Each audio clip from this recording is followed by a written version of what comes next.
Man, I'm always hoping that music's going to keep going when it cuts over. All right. Welcome, everybody, to the next day of the Hashnode Writing Bootcamp. We are really excited to be here.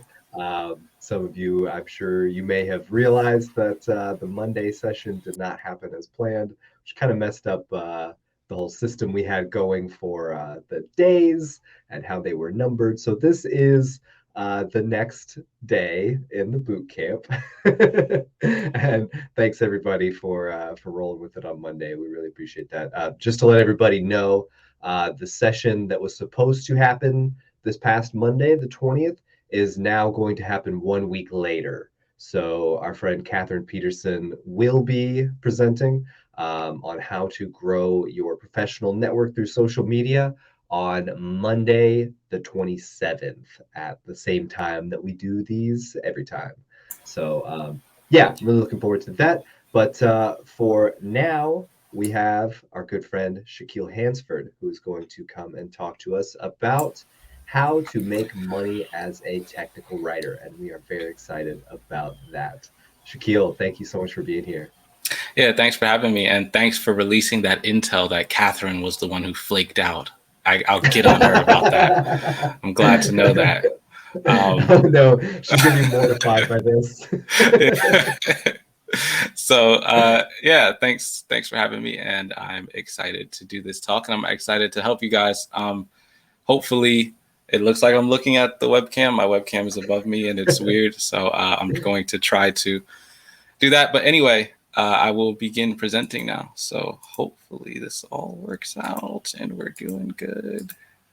Cool. Beautiful. I'm gonna make my little floating head disappear here and let you take over, Shaquil. Awesome. And hopefully I can switch tabs there. Okay, cool. That looks like that works and everything's good. So, hey everyone. My name is Shaquil Hansford, and I am a technical writer. My current one of my current clients is Take Shape, who it seems is sponsoring this boot camp.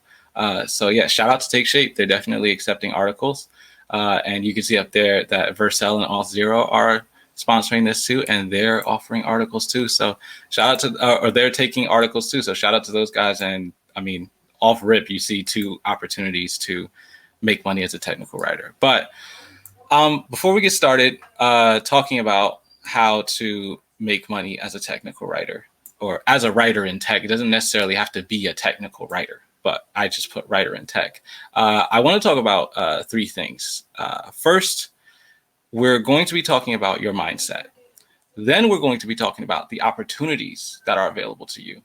Then we'll talk about the process.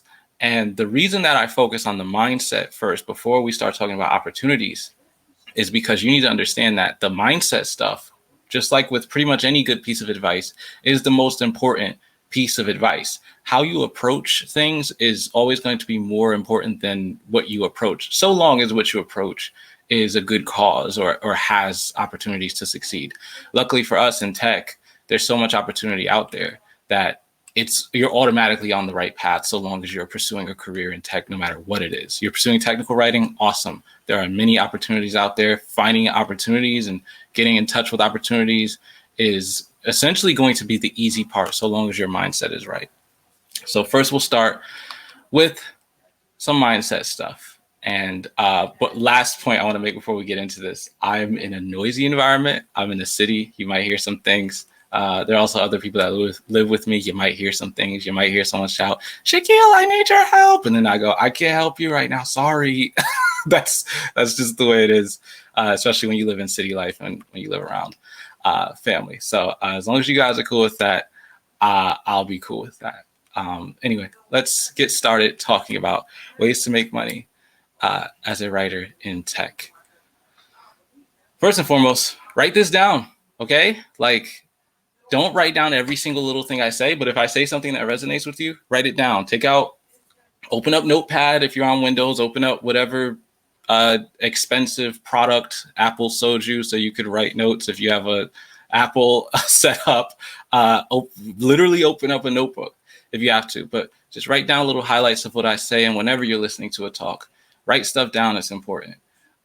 So write some of these things down, write some of these points I make down.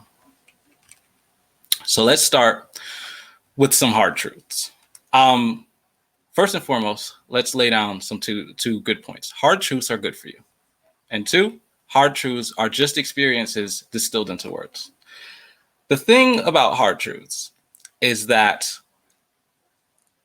they represent knowledge that can essentially change the entire course of your career.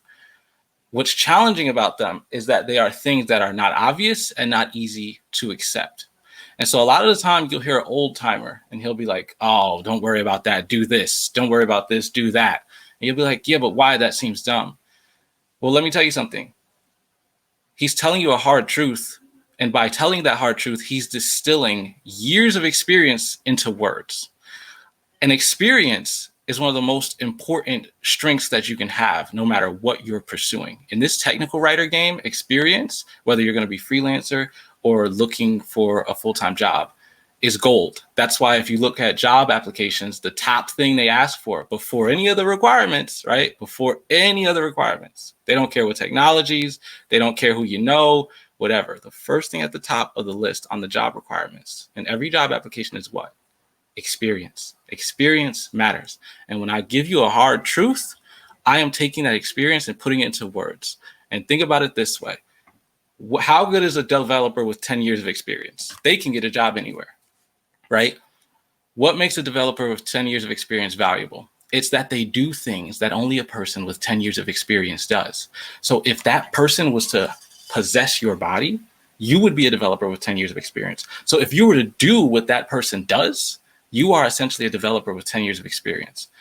Listen to hard truths, whether they're from me or Sam, because we have experience. And by following what we say or doing what we say, you're essentially being as good as we are without having to have gone through all the hard work. Okay, I'm hammering this home because it's very important. So let's get to the first hard truth. What works is not the same as what should work. Listen, there are a lot of you people out here who think that you're too good to do what works. If I tell you, okay, you want to be a technical writer, you want to write articles, okay, you have to go contact this guy. You have to go do that. You have to post on social media. You have to blog like this. You have to make a video like that. If I tell you this stuff, a lot of people go, yeah, but I don't want to do that, or it shouldn't be that way. It doesn't matter. That's how it works. The world is not set up for you to get what should work or what shouldn't work. If everything was the way it should be, you wouldn't have to have a resume. You wouldn't have to have a social media profile. You wouldn't have to do all this other stuff. You would just go to someone and be like, I'm a technical writer. I love Next.js. I'm really good at it. Boom, let's go. And they'd be like, cool, you're hired. They wouldn't be like, let me see examples of your work. They wouldn't be like, give me some references. They'd be like, go. The world doesn't work like that, though. And you understand that. And when you're applying for a job, you understand that even though the process is stupid, that's how you have to do it. If someone said, I'm applying for a job, but I have no resume, I'm not going to have a portfolio, I'm not going to do anything, and I'm not doing any job interviews, I'm just going to tell them that I want the job and they're going to take me, you'd laugh. Okay? That's how crazy it is for you to not listen to the things that you're told that work because you think it shouldn't have to happen. You can have all your little high standards or whatever, but standards is not the same as money. And you'll have a lot of standards and very little money. I know a lot of very smart people who are very talented, who are trying to do anything, not just be a technical writer, grow on social media, build a platform, whatever. And they're not doing any of the things that they have to do because they think it shouldn't work that way. You're not going to succeed. So I'm laying these mindset things down for you because trust me, they're more important. I know you're like, wait, where's the way to make money in tech? I'm telling you right now, this is more important. The way you get around worrying about what works versus what shouldn't work is you stop taking yourself seriously and be ready to do what it takes. Be ready to humble yourself, lower your head, and do what it takes. Another hard truth, branding matters. It shouldn't, right? This is something that works that shouldn't work, right? It shouldn't matter what your brand is. It shouldn't matter how you present yourself or represent yourself. But listen, from the standpoint of an employer or a client, there are two ways you can look at this. There's a sympathetic way you can look at the standpoint of an employer or a client, and there's an unsympathetic way. Let's think about the sympathetic way. The sympathetic way to look at the position of a client or employer is to say, okay, this is a person who has a full-time job And now they have another really hard job, which is finding someone who's good at the job that they need done. They also don't know anything deep about this job. Otherwise, they would probably be able to do it themselves. And they don't know anyone in this space. Otherwise, they would have hired them and not be out here looking for someone, clearly. So they are completely lacking time and the skill to distinguish between who's good and who's not good at this. So in a world where they don't check the brand of someone or check the reputation of someone, they would just take people on as a technical writer, bring them in, hire them, pay them to write, and then see if they're good. Well, they can't do it in 2 weeks because 2 weeks is basically a training period, no matter how senior you are. So they don't know. They can't just fire you after 2 weeks of you being bad. And they can't really know in a month if you're good. Maybe you're good, maybe you're not. They don't know. So essentially, they would have to invest 2 months per person to be able to check if that person is actually a good technical writer. I'm breaking this down to you so you understand why branding matters. Branding allows them to short circuit that process. They look at you, they go, that guy does this. I know what he does. I know he's good at it. I know how he represents himself. Boom. I want to go talk to, I won't say guy, I'll say person because I want to be inclusive.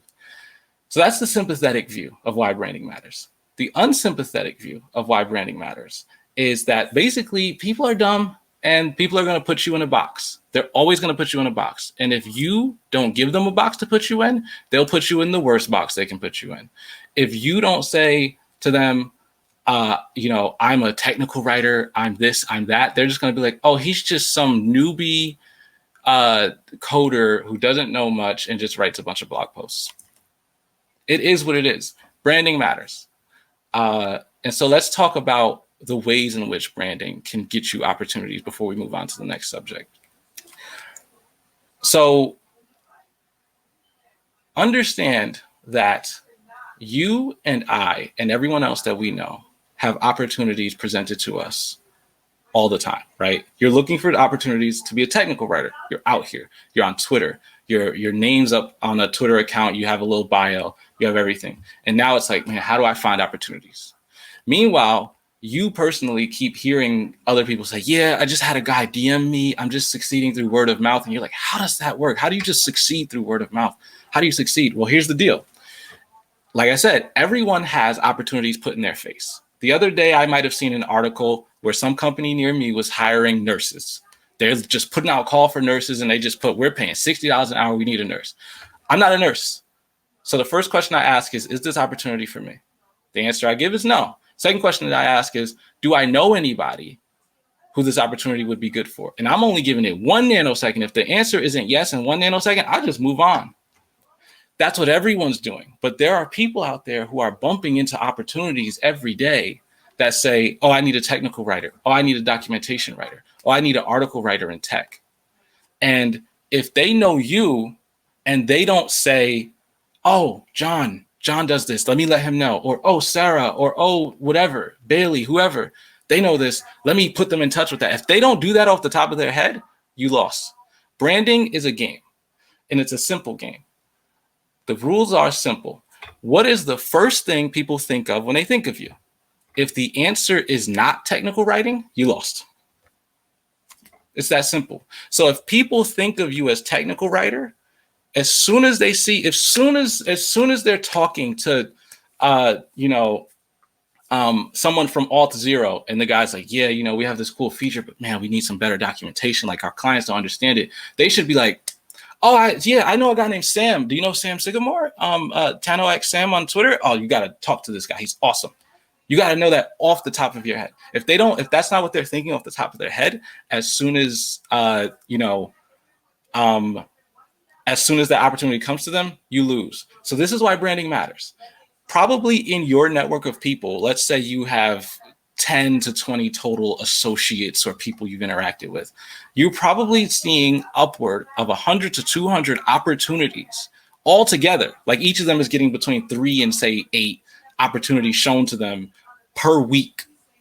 That would have been good for a technical writer. But because in their head, you're not a technical writer, they never said it to you. So how many opportunities are you missing out on? If we assume that there's like a 1% chance that they would look at that and go, oh, let me give this to this person that I know, that means you're missing out on like 1 to 2 opportunities per week because you're not branding.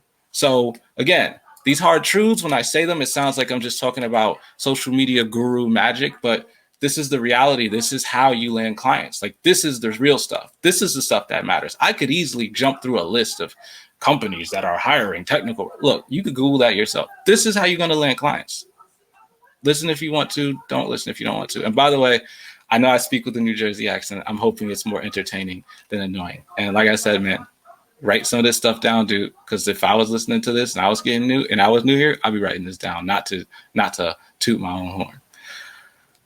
So, next hard truth. Networking works. It shouldn't. You shouldn't have to know people or whatever. Yeah. All right, we understand. But the reality is there's a totem pole of things that matter, okay?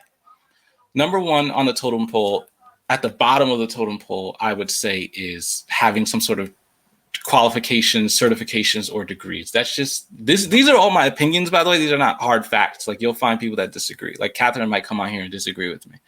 And you might be like, well, Catherine makes more money than Shaquil, and she does. So maybe she's more right. You do whatever. These are my opinions. You know, you're here to listen to me, not to the god of technical writing. So anyway, on the totem pole, you have certifications and degrees. Then you have your resume, your work experience and what you can demonstrate. On top of the resume is your reputation. What do people know you as? Are you known for this? That gets into branding and things like that. And on top of that is relationships. Here's why. You run a company. You are the CEO. It's a startup. It has some funding. You have 5 employees, which means that you not only have one job as a CEO, but you have a second job of doing something else at the company. You might actually be a project manager while being a CEO. So you don't have all day to look for a technical writer. You don't have the information and knowledge, and you might not necessarily even fully value what technical writing is. So the first thing you want to do is find the easiest way to land yourself a technical writer. What do? Do you immediately start writing up a really long job post with all the requirements and have a debate with your team, your engineering team? What are our requirements? We need this years of experience. We need this degree. We need this tech stack, right? That all takes time. Then you have to put a description of the company's culture. Then you have to put a description of the benefits. What benefits do we offer? Then you have to give a salary range. What are we trying to pay people? All of these things. Write all that up and then put that up on a website, right? Like Indeed or whatever. Put that up on a website and then download some software that will take a bunch of resumes and analyze them for keywords. And then get someone on your team and tell them that now they are a part-time engineer and also part-time hiring manager who's going to go through and manage these resumes. And then they have another person on the team who's going to do. I could go on in the details of how complicated it is to try to hire somebody. But ask yourself, would you rather do that? Or would you rather be like, hey, Sam, I need someone to write my documentation. Do you know anyone? And Sam goes, yeah, I got this guy I know. His name's Shaquil. He's really good. He writes for this other company. What do you think? So it's a simple question, right? Like, networking matters. This is why it matters. I'm breaking it down so you understand from a logical standpoint why it's the case. You still aren't going to like it. It doesn't matter. The universe doesn't care. Nobody cares. The way that things should be isn't going to happen for you. The most that's going to happen for you is what works. So you can do what works, you can network, you can do what actually has value, or you can, languish. So I'm just giving you an idea of why networking works and why you should do it. Next hard truth. Double down on your strengths, okay? You might be a writer with few tech skills. Cool. I know plenty of writers who really don't code that well, but they're good at taking topics, understanding them at a high level and breaking them down. So you need to double down on your writing and start writing a bunch, putting a bunch of writing out there in different places, tweet a bunch, make it clear, like write on LinkedIn, whatever, any type of written content to show that you're good at the written word. Don't waste your time trying to really become a great coder because that takes time and dedication. And you're better off just being like, look, here's my strength. I'm a writer. If you're a tech guy who doesn't write very well or is not much of a writer, cool. Double down on that. Pick a topic that's super complicated, break it down in a simple way, put out content that takes stuff that the average technical writer doesn't understand and breaks it down. The goal is to sharpen your biggest sword. You're going to war. You want to bring two little swords? I don't know if you guys remember Final Fantasy VII or whatever, but Cloud is out there with a gigantic sword. It's the size of a freaking picnic table. You go up against that dude with your little baby swords. I don't care how sharp they are. You're going to get cut in half. You got to come with your sharpest sword. Sharpen your biggest sword. Okay? If your biggest sword is writing, that's your biggest sword. Go with that. If your biggest sword is tech, do that. Whatever works for you, that's what you need to double down. Because you have to sell yourself. When you finally get the client, right? Everyone wants to grab a client, but they don't know what to do with it. It's like Batman when the Joker is like, I'm like a dog chasing a car. I wouldn't know what to do with the thing. You're chasing clients. You don't know what to do with them. Well, what you do when you get a client or when you get a job opportunity and you're in an interview is you have to sell yourself. You shouldn't have to, of course. You should be able to just go, this is what I do. You ready? Yeah, boom, let's go. It's not like that. The reality is you have to sell yourself. So you sharpen your biggest sword so that you can swing that in the battle to convince them to take you. You go, look, I'm a badass writer. I'm not going to pretend that I'm the technical guy that's going to code you a big, GraphQL API on the back. I'm not going to do that, but I know how to figure it out, and I can simplify these things, this information that you need to know for your customers. I can make it easy. I'm a fantastic writer. Give me the information, give me time, I'll write it out. Or if you're a tech guy, you go, hey, look, I'm not the greatest writer, but I can understand super complicated topics. You're not going to have to babysit me. You can give me raw data and information. I can convert that, churn that, and turn it into good enough writing for your customers to get rolling. I can hit the deepest, most complex subjects. This is the type of stuff that you're going to have to do. These are the hard truths. I'm glad that we were able to cover them in like the first half of this talk, because the rest of the half of this talk is going to be about opportunities and process. So let's talk about opportunities. And before we get too deep into opportunities, let's talk about opportunities versus opportunity sources. And I do want to stop for a second and say, I'm sure you can hear like family members in the background talking. Hopefully it's not too distracting. They're talking very loud because they're from New Jersey and we only know how to yell, which I'm sure you've noticed by the fact that I'm yelling and I sound like a mob boss right now.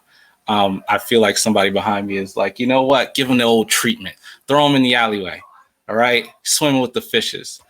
We don't talk like that, but I just want to entertain you guys a little.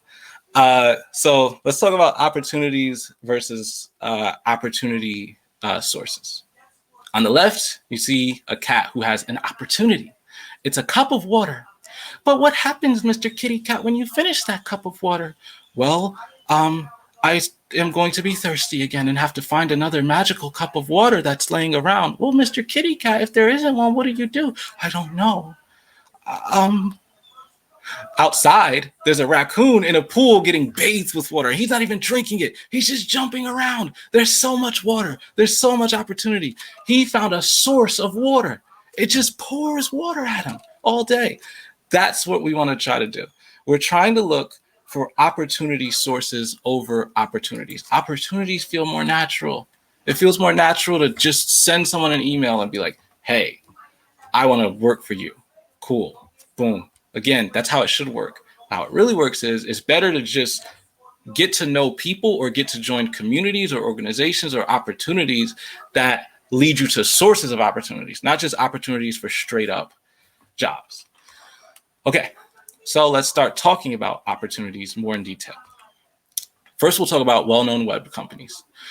Companies like Auth0, Circle CI, companies that are very well known. You can think of Vercel, Hasura, DigitalOcean, GraphCMS. Those all need technical writers. Those all have writer programs. You can send them an article. You can pitch them an article. You can email them and let them know, hey, I have an article idea that would be awesome for you. You can pitch them. And if your pitch is really good, I mean, you can land an article and get paid. Some of them will only pay like $100 for a first-time writer. But I mean, hey, you get started. Like I would have taken $100. I would have gladly taken $100 for my first article. Some pay only $300. Some pay $500. I mean, but to keep it real, there are article opportunities upwards of $1,000 per article. And if you get some experience under your belt and you get some contacts, you can find those. And you can find those at these companies if you want to. These companies are also hiring technical writers. So just think of any tool or thing that you know of that's popular, that's used in the web, they're hiring. Okay, so I'm not gonna like sit there and line up everything. I gave you some ideas: DigitalOcean, Hasura, Graph CMS. There's like WP Hub for WordPress. Whatever it is that sounds interesting to you and is popular, go do it. Then you have less known web companies. In the bottom left, we have this company called LogDNA. They're a logging service. They log information about different parts of tools and applications that use their service, so you can get information about how your thing crashed or what was going on, what was the user doing. It's like LogRocket, if you've heard of that.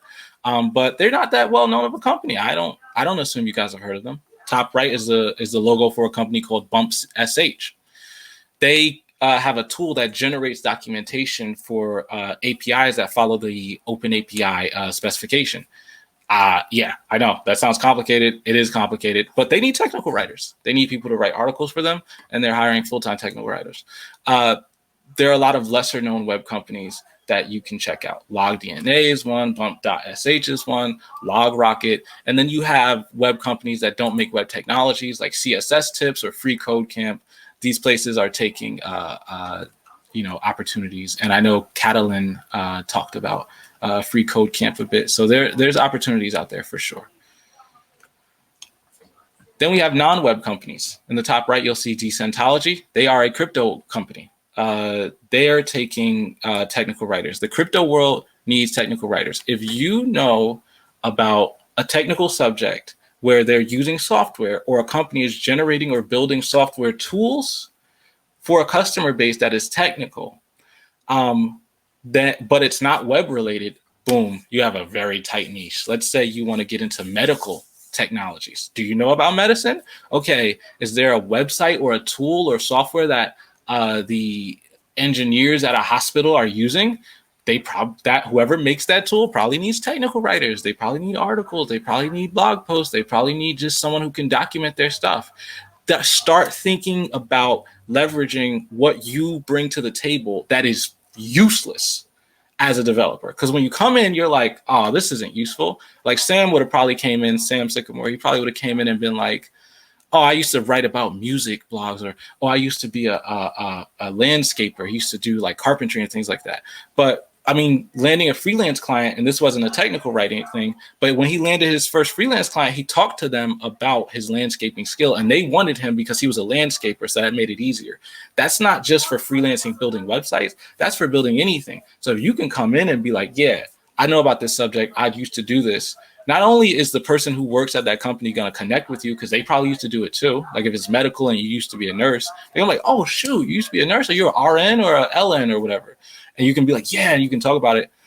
But you're going to be able to bring that knowledge to bear. So you're going to find opportunities that nobody else is looking at. I can't find tech opportunities in the game dev space where they need technical writers because I don't know about that. Maybe you know people, maybe you have connections. I can't find opportunities in the machine learning space because I don't know about that. Maybe you know about that. Maybe there's opportunities. I don't know about solutions architecture. I don't know about Docker and Kubernetes. Look, in the bottom left, I did a little research. I was just like, let me find something weird. The organization behind Red Hat Linux, which is a distribution of the Linux operating system, is hiring technical writers. If you are a Linux nerd and you know about code and you know how to write, you could probably get paid $100 to $120K a year to write documentation for Red Hat Linux. What a dream. Like, imagine that. There's so much opportunity out there, okay? So just understand that. Just know that the way to find opportunities is going to be much more about what do you want to do. It's a lot less about what's out there. This is a different paradigm and I talk about this in my email list. If you guys ever want to check it out, you can follow me on Twitter at Shaquil Hansford. I have an email list where I'm sending out newsletters about how to land freelance clients. This is one thing you have to change in your head. It is not a scarcity situation right now. You don't need to think about things in terms of what can I get? You need to think about things in terms of what do I want? You're in a buffet now. If you were in a buffet and you grabbed every piece of meat and meal that you saw, your plate would be terrible. But if you were selective, you'd have the best meal of your life because you get exactly what you want because everything you want is there. So this is how you got to start thinking. What do you like doing? What's interesting to you? What's exciting to you? What's something that's niche? What's something that nobody else talks about or is doing? I guarantee you there's technical writing opportunities there to make money. But where can you find a list because you want a list? Well, whopaystechnicalwriters.com is awesome. It's made by a guy named Philip Keeley, unless I'm saying his name wrong. And you can see here on the left, there's just a list of websites with the emails of the people you can email, and it tells you how much money they pay, and everything's laid out for you, and it's as simple as that. And you can jump in and you can go do it. And I picked Auth0. I picked one that showed Auth0 and Circle CI. I picked a section of the list that shows that, because I know people at Auth0, I know people at Circle CI. I could probably get an opportunity there. I want you to know that, you know, you may be able to connect with people on social media or somewhere and talk to people and then look at this list and be like, oh, hey, they're looking for a technical writer, and jump in. But if you just want somewhere that just put down a simple list, it doesn't get better than this list. And by the way, Philip Keeley, this guy, he writes he has a book that he's written on being a technical writer. So if you want to check that out, you might want to check that out on his website. That's how you wish it worked. That's not how it works, though.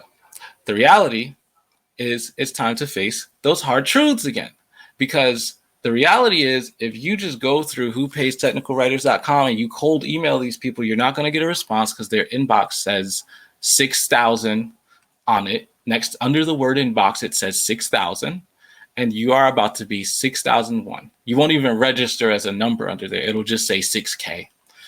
The truth is that you're going to have to buckle down and face those things that I talked about when I talked about hard truths, because you're going to have to build a process for getting clients, for getting opportunities, for getting jobs. You need a machine that is going to get this stuff going for you so that you don't have to constantly be thinking all the time on the fly. How do I do this? How do I do that? You need to have a system set up that's going to lead to opportunities coming to you more than you have to go to the opportunities. And it sounds unrealistic, but I've been at this for less than a year. I'm making way like 3, 4, 5 times more as much money as I was making, you know, working minimum wage or whatever.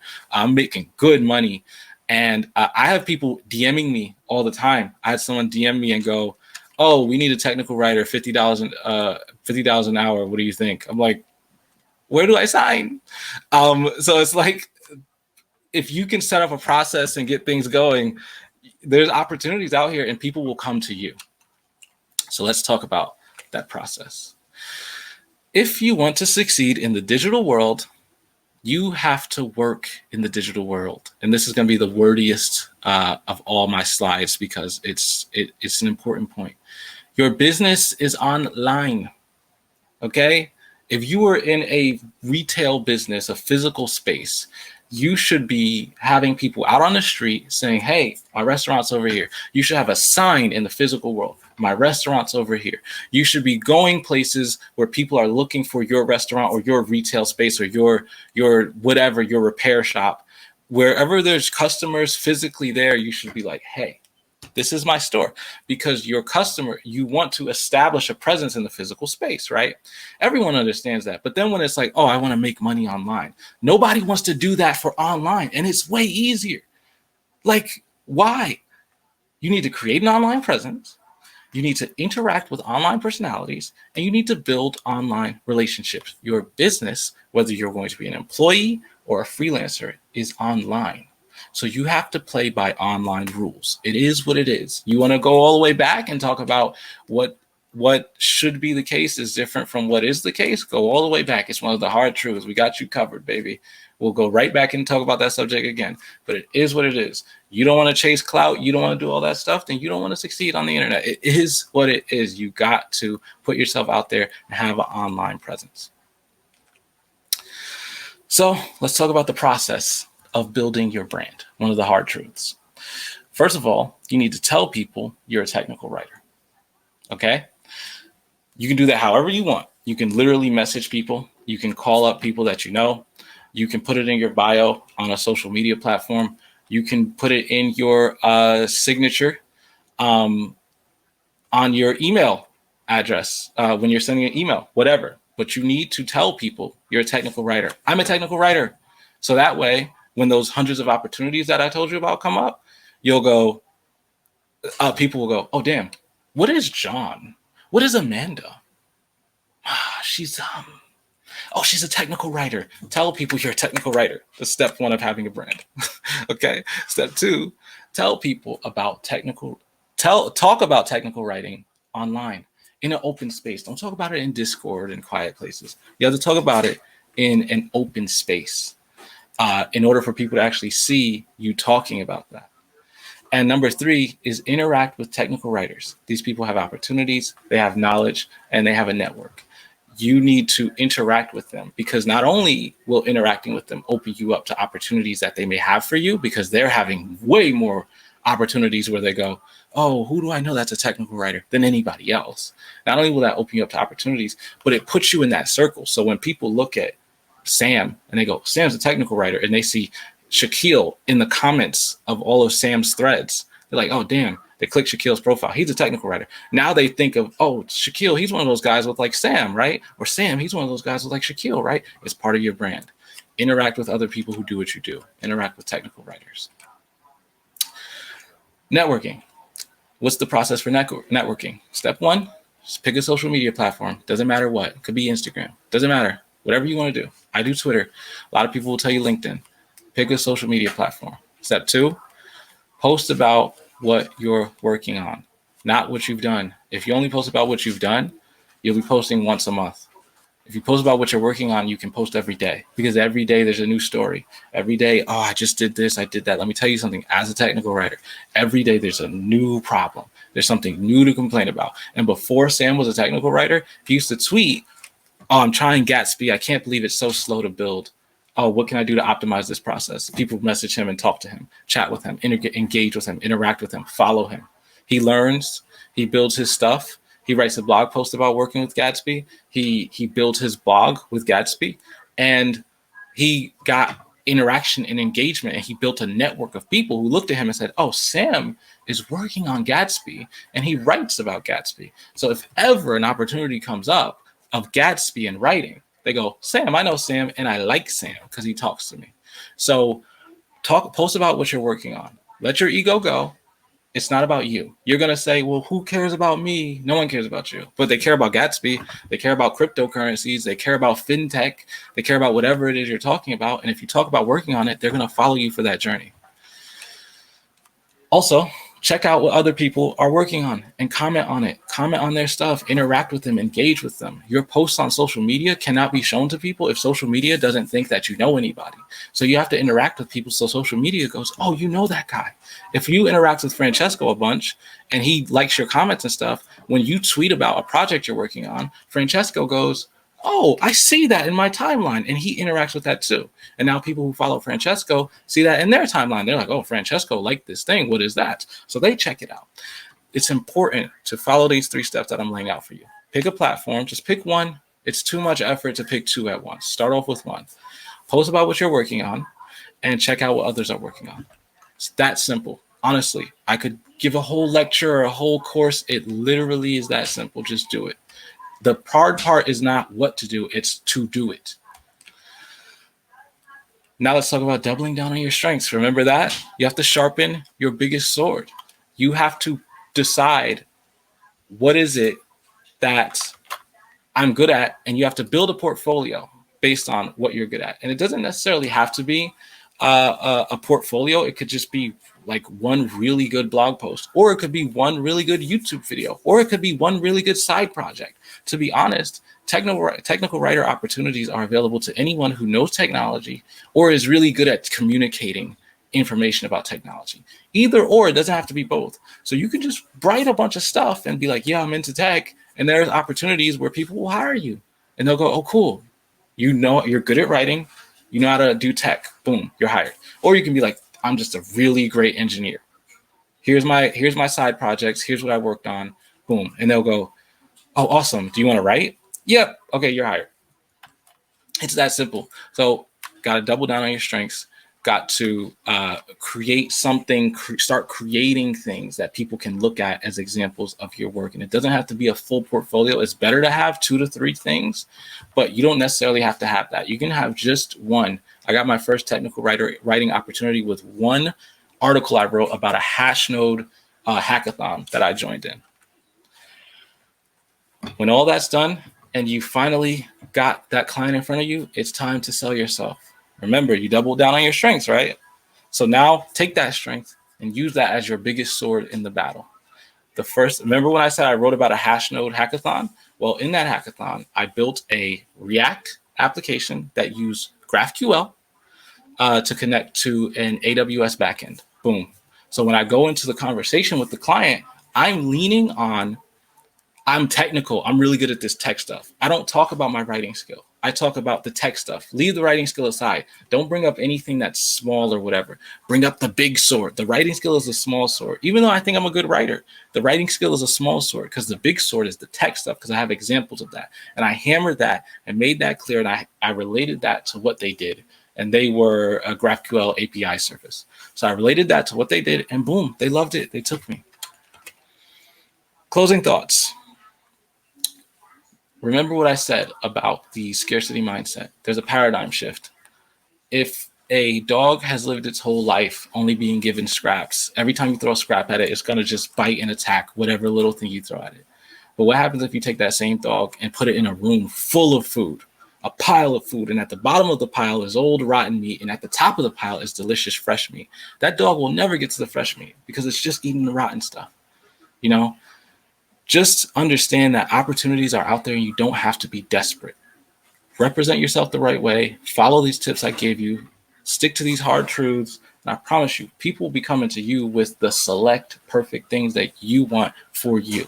And you won't have to settle for anything. And you'll have a lot of opportunities. And the real final point, hey, follow me on Twitter at Shaquil Hansford. And with that, I think we're ready to take any questions or see what you guys have to say. Thank you for listening. And thank you for dealing with the extremely loud environment I'm in. Awesome, Shaquil. Thank you so much. That was amazing. That was so great. I knew you were going to show up with the hot takes and the hard truths, and you delivered. Yeah, I know. I'm just trying to give people what I would have wanted at the end of the day, and that's the only reason I kind of go with that like hard truth stuff. I'm just like, hey, look, just do this. Stop listening to everything else. Here's the answer. Right on. Yeah, we appreciate that. Let's take it on over to the Q&A tab here. Let's check out the questions we got. I'll just start with the ones at the top that have been upvoted. We'll bring this up. We did just kind of cover this a second ago, but just to hammer the point home, how many articles do you think would be enough to demonstrate your experience? One. It just has to be good. Make sure it's good. People aren't gonna like you have 30 million articles or whatever. That's cool. That just is a number to them because they're not going to read through all your articles. You're at the end of the day going to show them your best stuff anyway. And if you send them a list of 3 articles, they probably only read the first one. And if they didn't like that first one, they're not going to read the other 2. And if they like the first one, they're not going to read the other 2 because they're just like, we're good. So you really only need 1. That's all you need. Yeah, that's a great point. Just going back to one of the hard truths about like nobody's got time to like go through all your stuff. Just show them the best one and they will appreciate that. Cool. All right. This is an interesting question. I think this is something we can both relate to here from Yuri Codespot in Santo Domingo, who asks, how does one consider oneself a technical writer when they come from a self-taught background? What gives you the right to call yourself a technical writer? You are a technical writer because you say you are. At the end of the day, there's no permission. And I know like Yuri comes from Santo Domingo. I assume that she is of Hispanic descent. I can say this as someone who comes from a Black and brown culture, that we have we have too much excessive belief in certifications and all these other things. It's part of just the culture. I don't know what it is. In a lot of Black and brown cultures, we have a heavy focus on, you have to have this or have that. And the reality is you don't. The reason all these white people are out here just getting this money is because they just have the audacity to just be like, yeah, I'm a technical writer. It is what it is. And you're like trying to get 10 different certifications and all this other stuff. And they just went and just told them, I'm a technical writer. What you going to do about it? And that's the reality. You kind of have to fight past that and just go. And I know in different countries, it's different things. I can't speak for everybody. I can only speak as an American. So understand that I'm speaking from one of the most privileged position in the entire planet. But you are what you say you are. I put in the bio of my Twitter account, and I'm very blunt and open about this. I put in the bio of my Twitter account, I'm a Web3 futurist. I have no idea what that means. I just know that I want to do Web3 stuff. I want to do crypto stuff. And so people are DMing me and they're like, oh, you're interested in crypto and you're a technical writer. Oh, interesting. I'm like, yes, I am. Like, that's just the way it works. You are what you say you are. Don't call yourself an aspiring technical writer. Don't call yourself aspiring this. You just are a technical writer. Yeah, that I couldn't agree more. That's excellent advice. You are what you say you are, and people will assume that you are that thing until you give them a good reason to doubt it. All right, cool. Let's pull up another one here. This is interesting.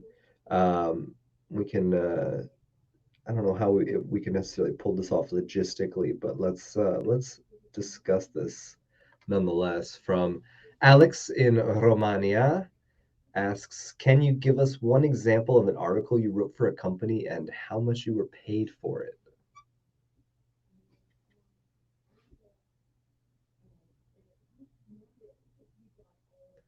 I think you're still muted, Shaquille. I don't know if Oh yeah, I found the article. okay. I guess I'll just Cool. paste it in the chat. Yeah, if you want to do it that way, that works. Yeah. Cool. So that's the article I wrote. I pasted it in the chat. I got paid 300 for it. It was my first ever paid article. Yeah, that's it. If you want to check it out, I don't know what else to say about that. Right on. Yeah, shout out to Take Shape, our one of our sponsors is Bootcamp.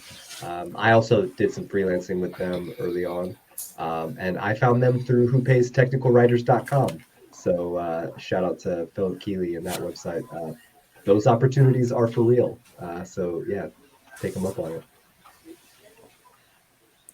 All right, going back over to the Q&A tab here. So we kind of talked around this idea, but let's go into it a little further. This comes from Veronica Stork in Tivoli, New York. Any tips for rebranding yourself if you are changing careers? It's interesting. I mean, I can speak from a social media context and say that if you already have a following in one area, you want to do this slowly. Um, I'm gradually rebranding myself as not just a web dev specialist, but a Web3/crypto specialist, and I'm taking it slowly. I'm only posting about it on the weekends.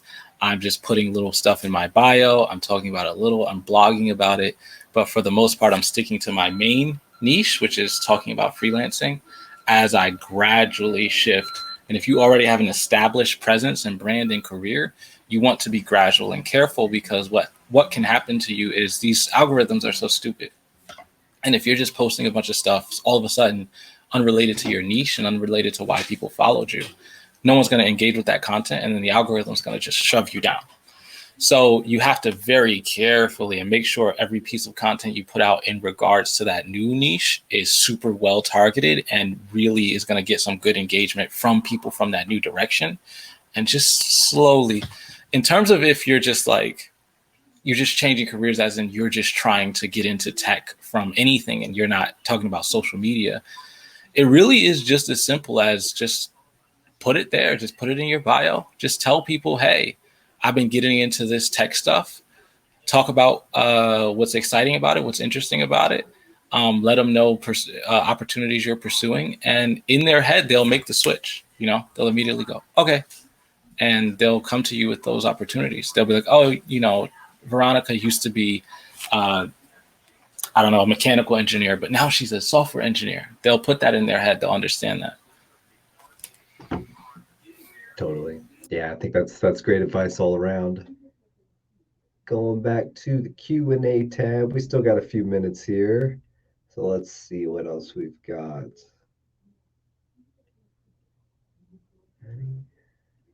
Okay, just going through here. Okay, this is interesting.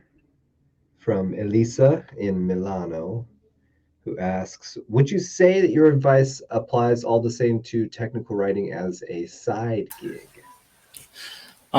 Interestingly enough, like if it's a side gig, the thing about tech, at least in 2021 and probably into 2022, is there are so many opportunities.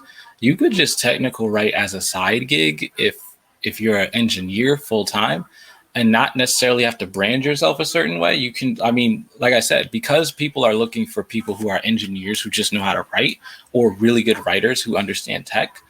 You can be like, well, I'm an engineer who knows how to write. I'm looking for a side opportunity. You guys want to take me on? And they'll be like, yeah, sure. And they'll give you gigs. You don't have to fully do all the things that I talked about if you're established. But a lot of those fundamentals are still going to stay the same if you're trying to make sure you have a lot of opportunities. You're still going to have to brand yourself. You're still going to have to network. You're still going to have to, sharpen that biggest sword and make sure that's what you're swinging when you go into those client opportunities. So yeah, all of this stuff still applies. It just doesn't apply as heavily. It's not as aggressive if it's just a side gig. Word. Cool. All right. Scrolling on down through the questions. Okay, here's another interesting one. I'm gonna assume this is Jesus in Dominican Republic who asks, you got tips on how to balance being a developer slash creator with being a technical writer? Yeah, first off, I want to say shout out to the Dominican Republic. In New Jersey, we have a lot of Dominican people. So that was like why I was like, you might hear a lot of noise. You're going to hear trumpets and all sorts of things because they're very festive culture. And walking around my town is amazing. The music and the smells of their food and just everything is a great culture. So shout out to the Dominican Republic. Um, Tips on how to be balance the developer creator with the technical writer. It's a really hard thing, and I always tell people if you're going to make content, which is what technical writing is, whatever amount of time you think it's going to take, double that because that's what it's going to do. If you think writing an article is going to take you a day, it'll take you at least 2. It might take 3. And so what you're going to have to do is just literally set aside time where you say, I am no longer coding during this time. I'm writing. That's it. Next week, I don't code, I write. That's it. And the time you were going to spend coding, you're spending writing. There's just no other way around it. Producing content takes time. This is something that people don't respect or typically understand about technical writing, but it is what it is. Producing content takes time. Totally. All right. Gosh, we still have quite a few questions here. We'll try to get at least 1 or 2 more in. This one, let's see what we got here. Comes from Oluwashina in Nigeria, who asks, what are some tools you use to boost your technical write-up? More screenshots equals more better. Use screenshots liberally. Use code samples and don't screenshot code samples unless there's like a very specific reason. Like paste the code in and format the code. Follow formatting and some of the other things. Remember the basics. Like literally tell them the absolute basics of how to get started from the beginning. Don't give them some sort of example code that is assuming that they have an entire project built around it. Give them an understanding of what the project built around it should look like and be like. And if you can, provide a code sample or a repo that has an example project already existing. Like it's so important for people to have something that they can just roll with that gives them a real existing example of what you're doing and not just you saying this will work if all these other assumptions are true. So that's what I would say. Absolutely. Cool. Let me just dig through the bag here one last time. Um, okay, yeah, let's close out with this one. I think this is a great place to wrap up the conversation today. Oh, and it just disappeared because it got upvoted. Cool. Um, this comes from Adeline Gale in the Philippines.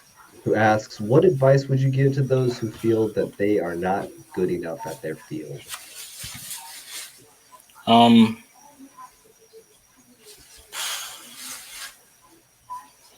that has so much more to do with you than anything in reality. The most I can say in terms of advice is to try anyway, because there's nothing I'm going to say or anybody's going to say that's going to change your mind if you're down on yourself. Because if just words could change your mind, you wouldn't feel this way so strongly, would you? At the end of the day, the only thing that can work for you is to just try anyway, is to seek out opportunities and reach out to people anyway, push through, even if it's just one small thing a day, one small step towards reaching out to people or reaching out to opportunities per day. Do that. If you write one word on your resume a day, your resume will be done by the end of the year. And that's better than not having a resume. Like, you have to just force your way through it. Imagine someone who's depressed, who's like, I need to work out more. How do I work out? You just have to work out. You have to just get up and go. There's no magic words I can say.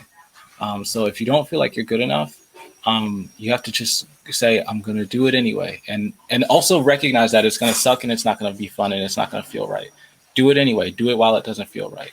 Do it while it sucks. Do it while you regret it. Feel bad about it later. And then tomorrow start doing it again. I love that. Great advice. And I'm seeing here in the chat, Pam Jackson says, lay a brick every day, babies. I like that. Absolutely. Cool. Well, yeah, I think that's as good a place as any to wrap things up for today. Once again, Shaquil, thank you so much for doing this. This has been such a pleasure. I think this has definitely been a highlight of the boot camp, and I'm sure lots of people would agree. Well, thank you for having me, man. Yeah, absolutely. Everybody be sure to follow Shaquil on Twitter at Shaquil Hansford. Sign up for the newsletter. I've really been enjoying that personally. I would highly recommend that to anybody who's interested in making money as a freelancer. And last but not least, I should make sure everybody knows the writing prompt this time around. So for today, as our writing prompt, I would like to encourage everybody to step outside of their comfort zones a little bit. So imagine that you're looking for a gig as a writer, but you need more pieces in your portfolio to show off the range of your experience, what you're really capable of. So try to write something that is different than what you would normally write. And some things to consider, like if you mostly write tutorials or how-to guides, try writing something that's more conceptual. If you usually write about beginner-friendly topics, try writing about something that's a little bit more advanced. If you usually write about your own experiences, try interviewing somebody and writing about their experiences. Do most of your topics involve stuff that you know pretty well? In that case, try writing about something you have no prior experience with. Um, from my experience, I can say that if you get good at all of those things, any or all of those things, you'll be that much more valuable as a writer. So I think this is a really worthwhile exercise. So yeah, I would encourage everybody to step outside your comfort zone, write something you wouldn't normally write about. And we will be back tomorrow. Actually, we're doing a live Q&A Twitter Spaces. Shaquil will be there as well. So it'll be myself, Shaquil, our friend James Q. Quick from Auth0, and also Chris Bongers, who spoke last week about consistency. The four of us will be joining up on Twitter at the usual time. So that's 8 a.m. Pacific, 11 a.m. Eastern, 3 p.m. Greenwich Mean Time, etc. We will be on Twitter answering any and all questions you might have about anything related to the boot camp. So please join us. We're looking forward to that. And the next official session will be on Friday. Same time, same place. We'll be joined by Adrian Twarog to talk about, okay, you're making money, you're building a business. How do you scale up? How do you start getting bigger clients and really making a name for yourself? So stay tuned for that. We'll talk to you tomorrow on Twitter Spaces, and I'll see you on Discord. Come join us. All right. Take care, everybody. See you next time. Bye.